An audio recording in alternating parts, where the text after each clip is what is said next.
Welcome back to Alley Chats. I'm your host, Rob Southgate. Alley Chats is like a virtual artist's alley featuring interviews with artists, filmmakers, podcasters, writers, and really any creative person you might find at a pop culture convention. My goal is to help draw attention to cool people and hopefully help them get some new fans. I want this podcast to raise up these amazing people and to inspire you, the listener, to chase your dreams as well. You can follow Alley Chats on Facebook under Alley Chats Podcast and join in the conversations. I'll add more social media in the future, but for now, that is the best place to interact with us. You can also email me directly if you would like to be a guest or have a guest suggestion. My email is rob@smgpods.com.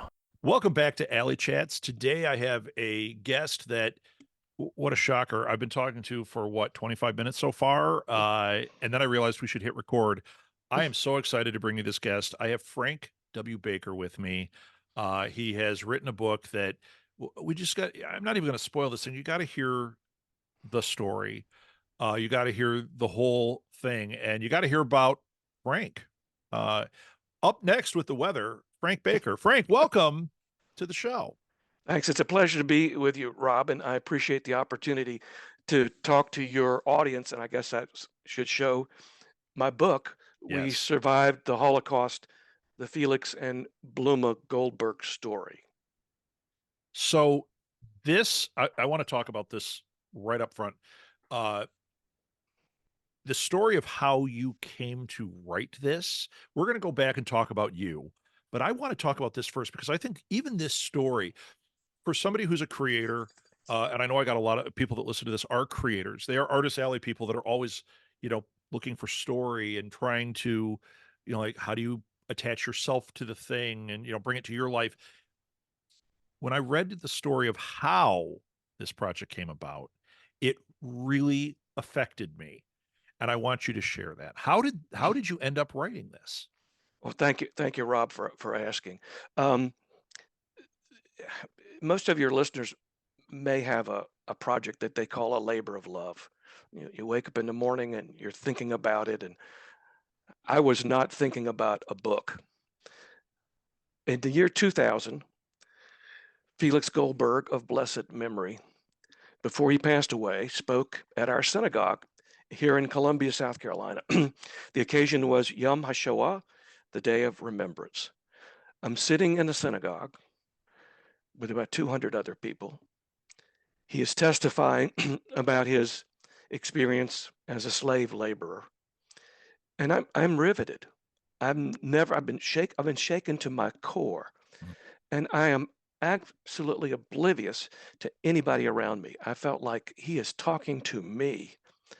And I've heard Holocaust stories. I've seen the films, I've read the books, but to hear a survivor in person speaking, I have to tell you, in my 68 years on this earth, was one of the most powerful things that ever happened to me. And little did I know how important that day was going to be.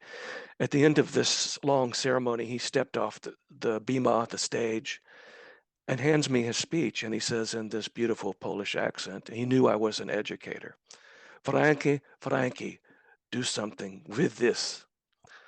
Oh my God. How do you not at that point, right? I take it home. I put it on the desk. It's at the top of the pile. Months go by. It's on the bottom of the pile. I wake up in the middle of the night. I'm hearing Mr. Goldberg's voice. After many years, I finally approached the family and I said, "Look, I'd like to tell your parents' story. She also was a survivor. I'd like to tell your parents' story on a website for teachers." And I began to research what was available online. What did I already know? What did I not know? Interviewed their children. And the result was a website, storiesofsurvival.org, that is primarily geared toward teachers. And I've been going all over South Carolina sharing that website. And I've gotten wonderful feedback, and it's very satisfying. The family gave me a box. In that box, I find Felix's Buchenwald ID card. Oh my gosh. I find a manifest of the ship that brought he and his wife and their newborn son from Germany to Wow. America. I'm like, oh my goodness. So I've done this for teachers. But then I learned that the claims conference several years ago released an international survey which showed how little many people, including millennials, know about the Holocaust. Yeah. And I said, now I've got to do something for young people. And a friend of mine at the University of South Carolina here had written her own graphic novel. And I contacted her and I said, Karen, I think this story would make a great graphic novel. And she said, absolutely. She put me in touch with an editor at a publishing house. He offered me a contract that afternoon and put me in touch with an award winning illustrator. And the result is we survived the Holocaust. And, I consider it my mission now to continue to talk about the Goldberg story, about the Holocaust, about anti Semitism. And I'll just tell you a brief story, if I may. Our illustrator, in preparing this story, sends me an image that he had drawn of Bluma and her family running from their burning home, Hmm. 1939, that had just been set on fire by the Nazis. And I saw that image and I went, oh my God, this is Ukraine. This is exactly what's happening Yeah. today. And I'm wondering, will young people realize it? Will they make the connections? And I began to wonder, here is a family chased from their home, no home any longer. Where will we sleep at night? Where will our next meal come from? Hmm. Will I see the light of day tomorrow? And will I, Will my family survive? Like, you never know. I mean, think about it as a child, that fear that that a parent could walk outside, and that's yeah, terrifying. she was 13 years old at the time. Oh, Her sister was 17, and the two of them survived the Holocaust together. And we detail her story as well as Felix's in this book. How they survived is truly a miracle. And I think young people today don't need to hear 6 million Jews died. They don't need to see video of skeletal bodies. They need to hear personal stories from survivors. And as you know, we're losing survivors every day. right. And if your audience does not already, a lot of my audiences have no idea what a graphic novel is. I've got to spend time. Mine does. Yeah, I have to spend time, believe it or not. In fact, I enlarged 2 pages from the book as 6 foot tall.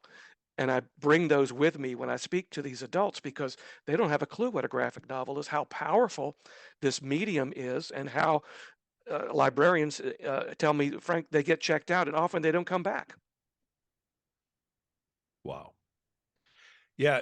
And this might be a simplistic thought, but as you were talking, especially that last part, it reminded me of something. Uh, First of all, I had mentioned you earlier, and I want to give a shout out here because I'm going to have Alex on here. But Alex Teplish is another author. He wrote Survivor Aaron's Story, which is based on his grandfather, I think his grandmother as well. It's incredible. It's very moving. And it reminds me, obviously of this. But the part of it that when you said they don't know the graphic novels and they don't might not know, like the younger people might not understand this. I think that I've talked about this before. I was aware because I was born in '68, and it was talked about. You saw things. That's why when the deniers and that started happening, you're going, how is this even possible? Because to us, we grew up around people that had experiences and whatever. And then I read the graphic novel Mouse, Mm. and I'm a firm believer that that should be taught in colleges, that it should be actually high school would be even better, where it's required reading because the graphic novel affects you differently than just the written word. Of course. And I had read about Holocaust. I'd read about some of the tragedies and the whole. horror of it. But then I read Mouse, and it's the only book that ever gave me nightmares. Mm, mm. And it's mice and cats. You could make that argument, but it's not. It's his grandfather, I believe, his story or his father's story. I can't remember. Yeah, Um, and it had a profound effect on me. And when I saw this, when I was reading about your book, I thought, boy, this is such a wonderful medium to get that point across. It's a very personal medium. I talk about that with podcasts, how it's a personal medium. You kind of ingest it differently than you do other media. And I believe that graphic novels could do that too. And I'm a big reader, but I do a mix of graphic novel and traditional novel and what have you. Uh, so I just wanted to sidestep on that because I sure. think it's really important, especially when we're talking to this audience, an audience that goes to Artist Alley, that is buying comics and whatever. If you're a younger person and all you're buying is superhero books, you're really missing out on what is impactful about the medium. Scott McCloud, right, has Understanding Comics. Everybody should read that. It should be part of the curriculum. I agree. Uh, and I love that you made this as teaching material. I think that's a wonderful way to go about this. I'm also having another thought, and then we're going to get back to you. I am going to, at some point, set up a round table. I have a show that is not debuted yet that I am going to do this for now. I'm going to start with you guys. I'm going to get you. I'm going to get Alex, and I'm going to get another person who has been on the show who has a comics journal that only uses Jewish artists and writers, and it is amazing. And we're going to have a roundtable discussion about the impact of comics and Jewish Sure. culture and all that. I think that would be just fascinating as hell. Thank you. So, I will add here that speech that Felix Goldberg gave was never recorded, and yet I oh, wait a minute. I continue thought, I okay, continue to hear his voice over the yes. years. And I got to tell you, about a year ago, I said, I wonder if we could recreate his voice. Yeah, tell And this story because this is so fascinating. I thought you had recordings. no, well, here's the short story. I go online and I find a company and I write an email. And I said, first of all, I don't have any money, but I could see the press release that says Holocaust survivor brought back to life. And they were interested. And they said, well, do you have any existing videos of Felix? And I had two. He was interviewed by the Shoah Foundation, Steven Spielberg's organization, Hmm. and he had been interviewed here in South Carolina by public television. I shipped those two videos to this company. They said, fine. Next, they said, well, we need an actor. We need someone who could read that speech and intimate this Polish accent. So I hired an actor from the university, and he sat at my dining room table, and I'm reading it. I'm watching him read, and both of our eyes met when he got to the end of the talk, and we both had tears coming out of our eyes. Sure. Oh, powerful, right. So the bottom line is the company created the voice clone, and the family members said, Frank, email it to us. We want to hear it. I said, no, no, no. You come to my house. I want to see your reaction. And I'll just Yeah. tell you, Carl Goldberg, their middle son, said, Frank, thank you for giving my father back to me for 15 Oh, minutes. my And, God, you're going to make me cry here.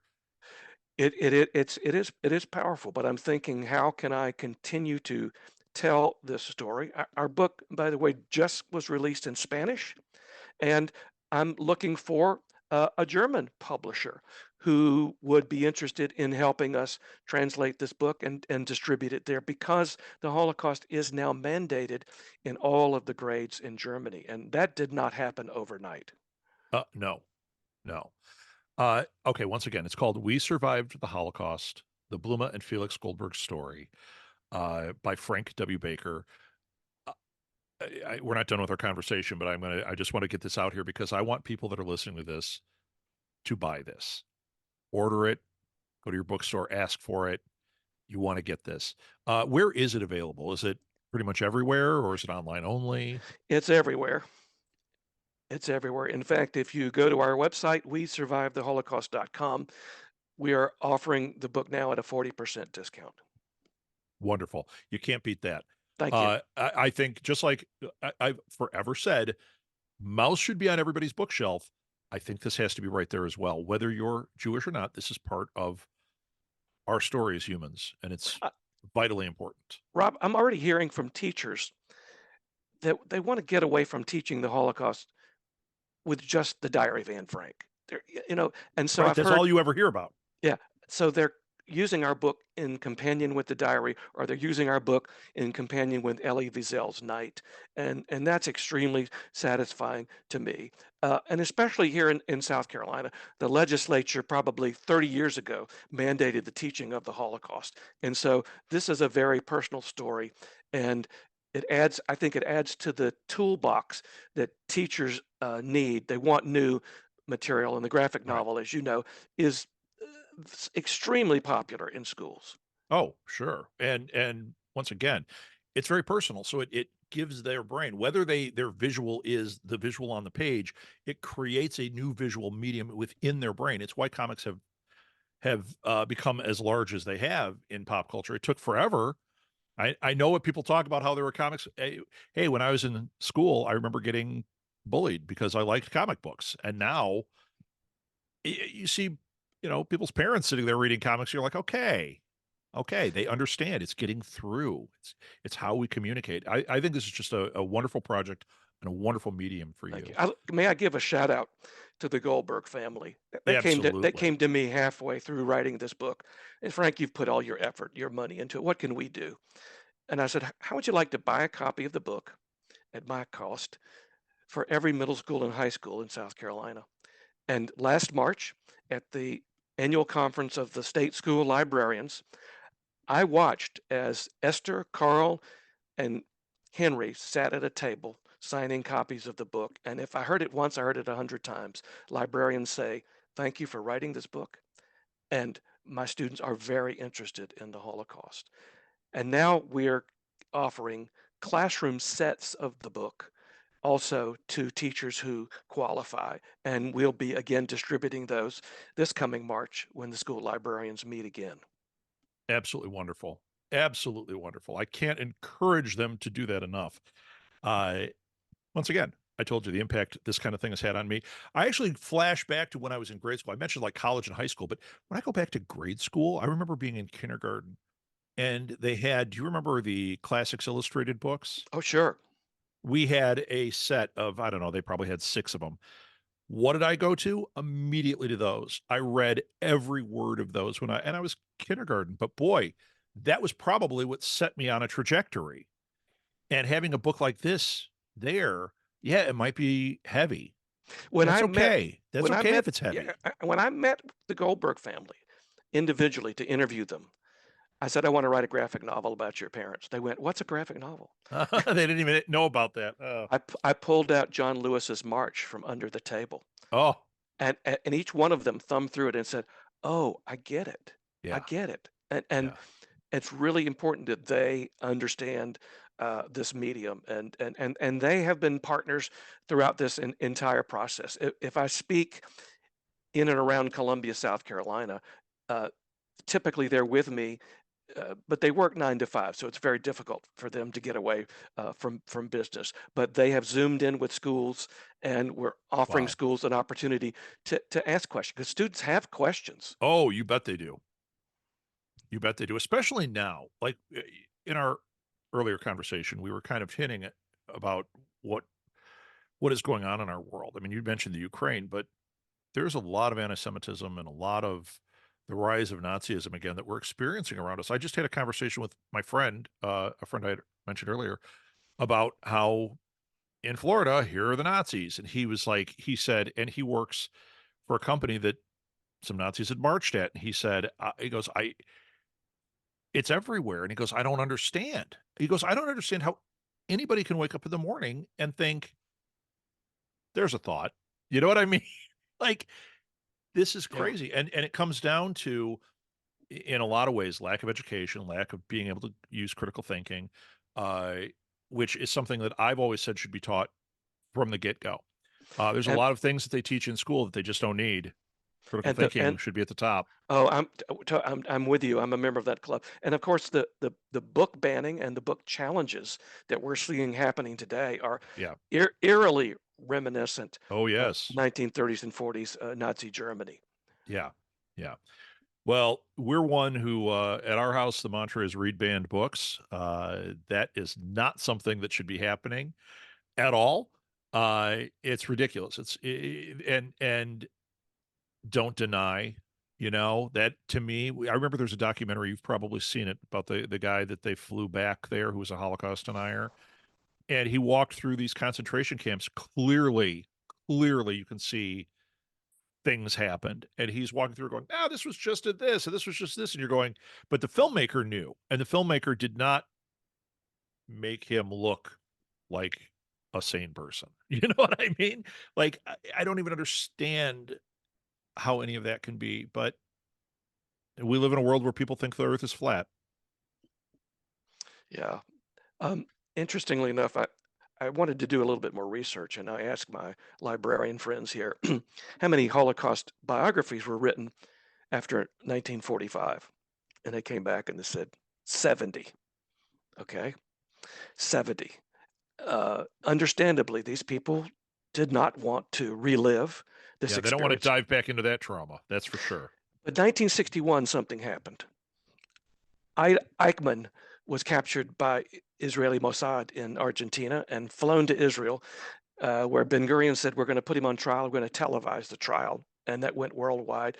And the survivors in Israel, I think, came out of the woodwork. We Yeah. want to tell our story. So between 1961 and 1995, there were about 770 biographies. But Wow. something else happened in 1995, 96.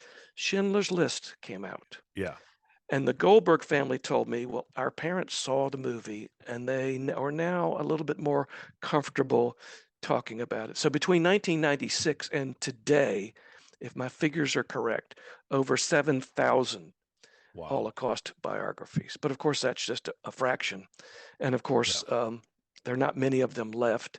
And we have to help these young people understand the scope. I started to ask social studies history teachers here in the state, why are our students so apparently lacking knowledge about the Holocaust?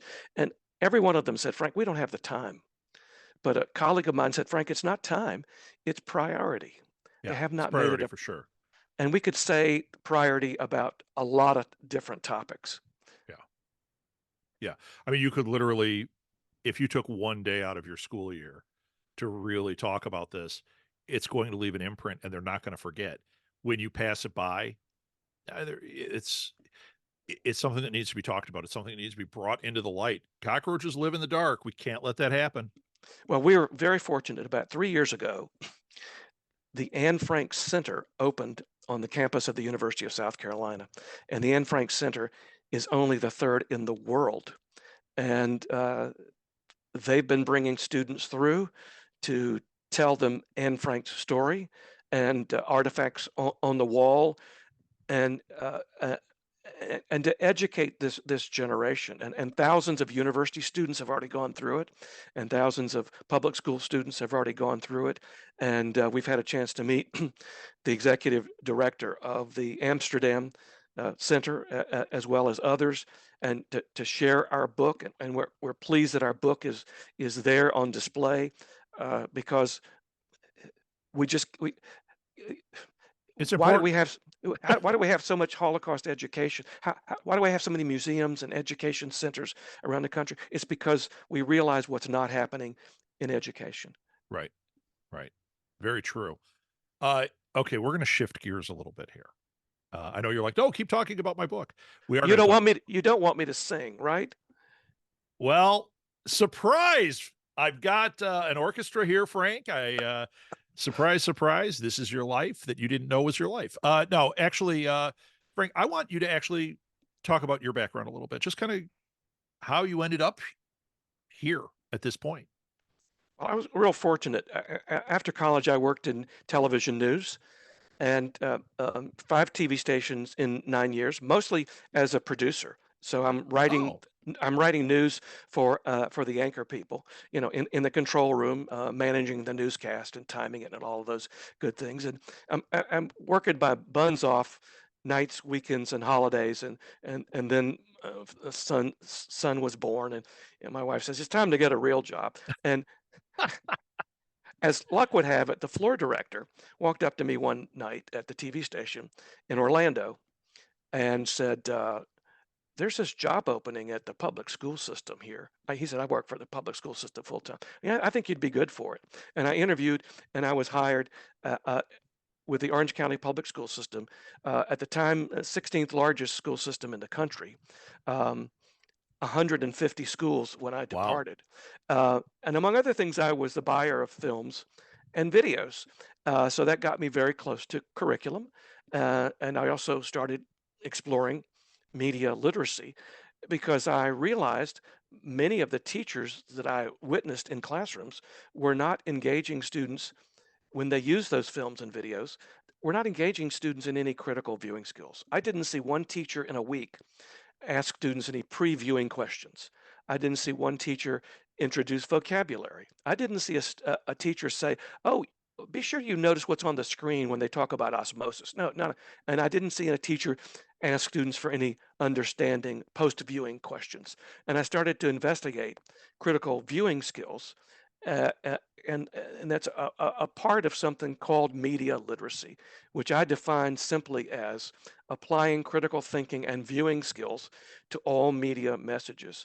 And unfortunately, today, I don't see much of that being taught in schools. In fact, I was talking to an expert recently, and you may be surprised that techniques of persuasion, which you and I know as propaganda techniques, no longer exist in the English language arts teaching standards of any of the 50 states. Really? And yet, propaganda surrounds us 24/7. It's unfortunately shaping our world right now in a lot of ways. And so Wow. I am saying what we aren't teaching students today is probably more important than what we are. Yeah. See, now it's funny you're saying all this, and my perspective, the reason I'm a little bit shocked is my daughter was homeschooled from the word go. She spent 2 weeks in preschool, and we went, "Yep, that's not going to work." And she is very well rounded. In fact, she great critical thinking skills, but also media critical thinking skills. She talks about things like what you're talking about all the time with us, and it's so interesting to hear her talk and to hear what her perception is. And this is what our family does, and it's always shocking to me because I feel like, isn't that everybody? But Yeah. it's No. truly not. We have friends who like I could think of one family who their kids won't watch anything that's pre 1990. So not only they're not watching films critically, not are they noticing where they're being manipulated, or even from an artistic standpoint, why are they making choices they're making? What are they actually saying? They won't watch those because, oh, those are old. Like, Mm. are you kidding? Yeah. Yeah. Years ago, I created a film study guide on my website, by the way, frankwbaker.com, a film study guide to Kill a Mockingbird, because Oh at the my God. time I couldn't find a film study guide, couldn't get one published. And so I look at the film that I know every literature teacher uses, and I look at the film from the perspective of the language of film. So we look at it from camera angles to lighting to sound to music, set design, costumes, representation, all of those things, and try to encourage teachers who we know use film. And my hero in this regard is Martin Scorsese, who's been preaching film literacy, and Oh, George Lucas both. And but somebody might say that's self-serving for film directors to say that we ought to be teaching, but we ought to be. The literacy movement in the United States completely ignores the media. One of my books is called Close Reading the Media, and I'll tell you, Rob, it didn't sell well because nobody knows what close reading the media means. Most teachers understand close reading as it applies to print, but not media. And so not we've got a media. long way to go, And if you think about it now, we have so many new forms of media that we're dealing with. which I are mean, ignored, primarily in the classroom. We tell students they can't use their cell phones. Well, I keep saying, why doesn't the school district invite students to help write the cell phone policy? right. Right. But you and I are barking up a tree that seems to be aging and unwilling to listen. So Uh, I understand. Boy, it's funny. I said earlier, I think you and I could talk for hours, and I really do think we could. This is a hot button around our house. Now, where is this book that you wrote about To Kill a Mockingbird? I am on your website. it's not a book. It's a web page on the Media Literacy Clearinghouse. So if Got you it. go to frankwbaker.com and there's a search tool there, you can find it. But Already on it. yeah, I love it. I love it. That is a favorite of ours, and we've talked about that film quite a bit and what's actually happening there. See, and that's another thing. Even eh, we pick apart everything. We just watched the movie Frank last night, and I know that our family is not even close to done discussing what we witnessed in that movie. There is a lot going on and a lot of messages coming through and a lot to pick apart. And that's just it. We don't go to unless it's a movie that there's just nothing to pick apart, which happens. sure, Uh we are we discuss and we try to hone in on the things you're talking about, like actually watching what's happening on what is being said. Why are certain visuals? Why are certain? There's so much to analyze. I'm a big fan of the art form. I mean, I actually think you get the same thing with music, obviously books, and I love the graphic novel too. sure, So sure. it's so Yeah. interesting. It's so interesting, man. You've got a lot for me to read on your website here. Well, if you have trouble falling asleep, my website's the one you want to go to. Yes, frankwbaker.com.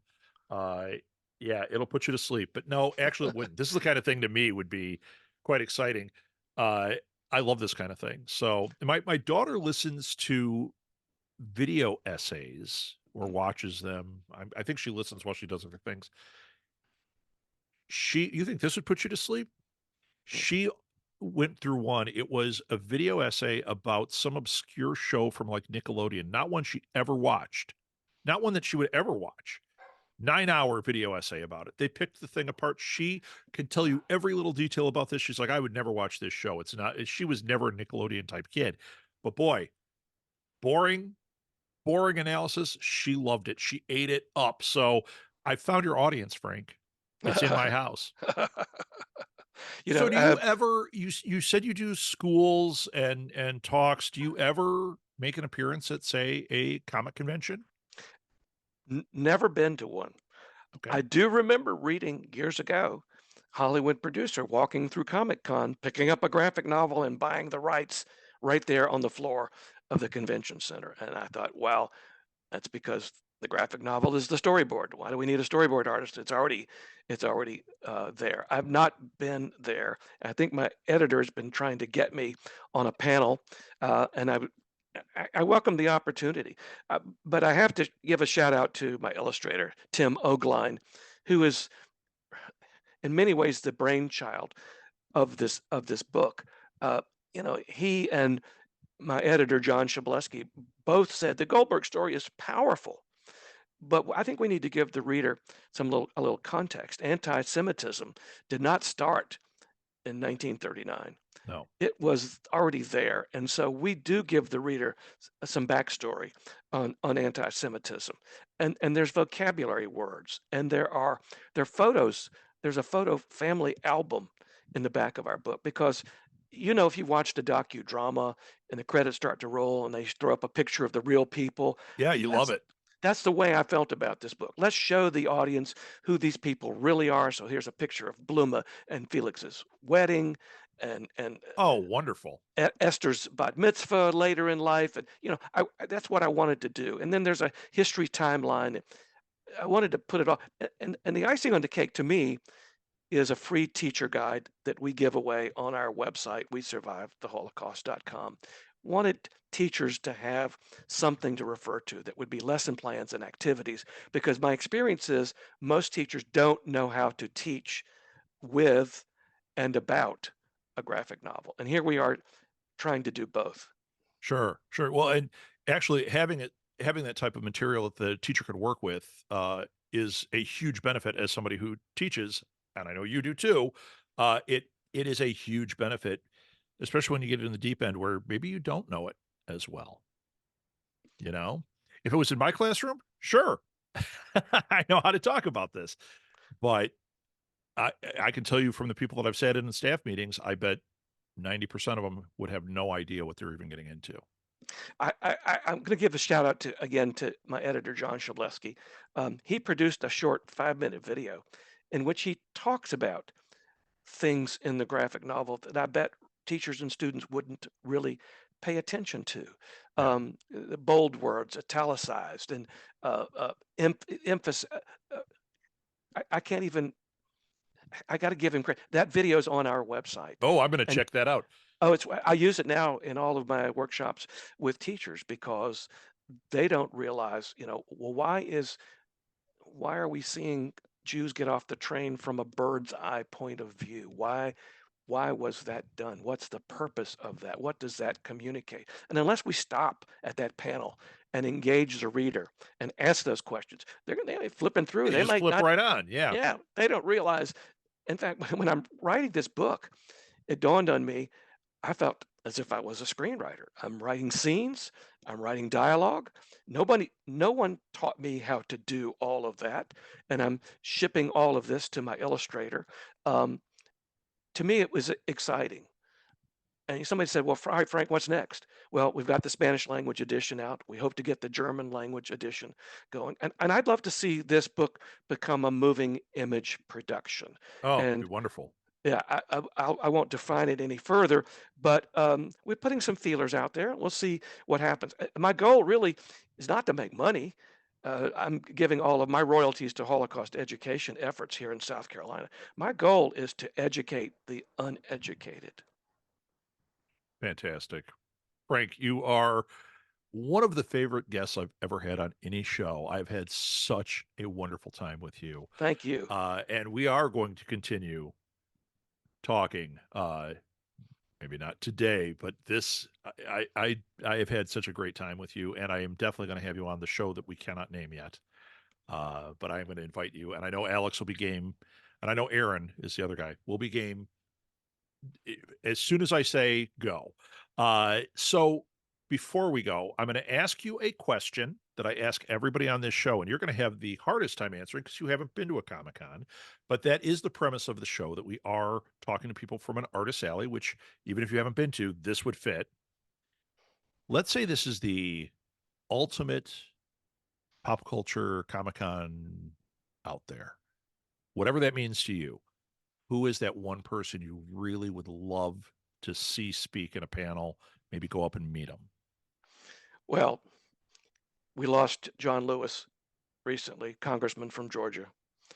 I'd love to meet his partner and illustrators, and I'd love to meet George Takei, who's I bet he'd be powerful. good.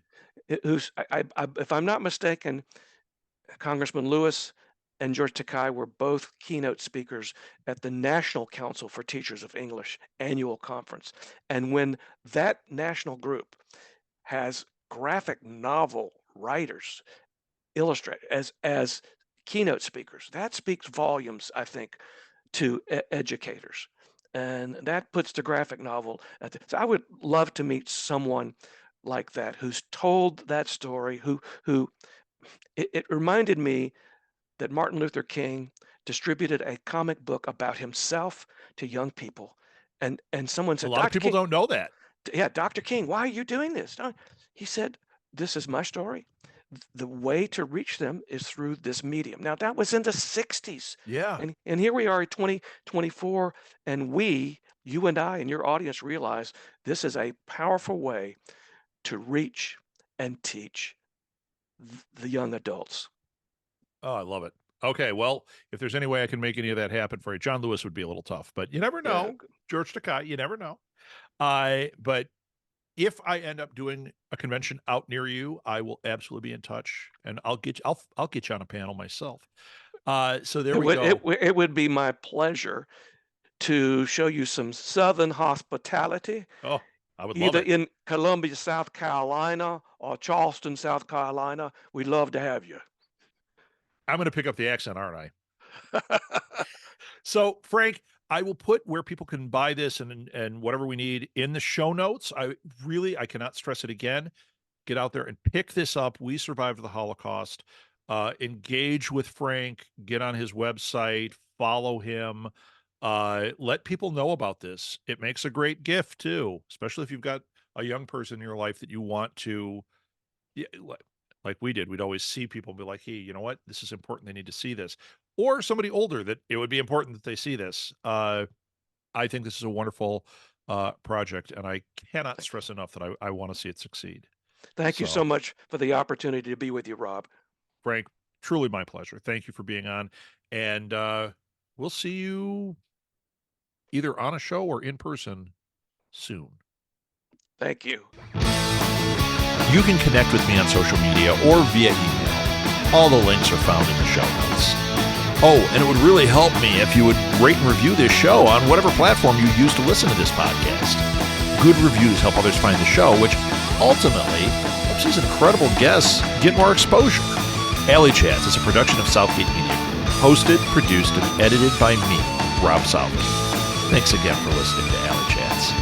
And don't forget to support